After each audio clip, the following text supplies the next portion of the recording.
الله الرحمن الرحيم. 31/12/2011 صلاة الإخوة المسيحيين في كنيسة قصر الدبارة الموجودة بجوار مسجد عمر مكرم.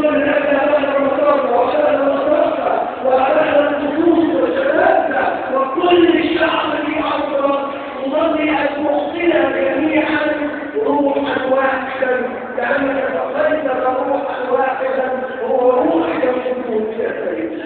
باسم ربنا يسوع المسيح نصلي وأشكر الله كل المسلمين ولك كل الكرامة والحب الملك.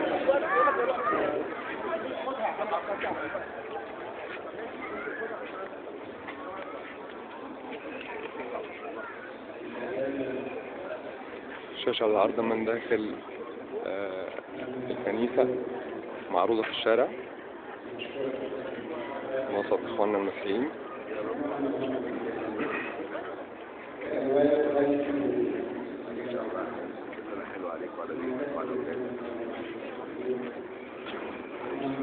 كان البابا يدعو لوحدة الأطياف المسيحية كلها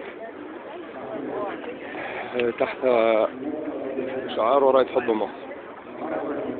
ده مدخل الكنيسة.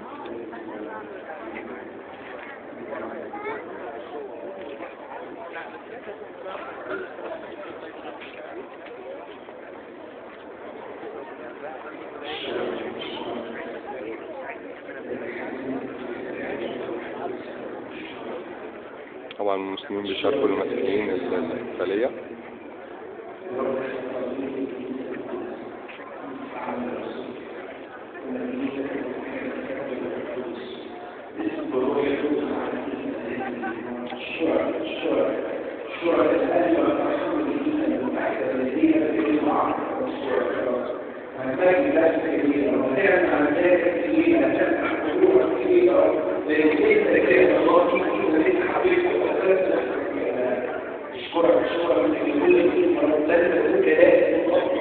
كل عام وكل اخواتنا المسيحيين بخير، المسلمين وكل المصريين. اشكركم.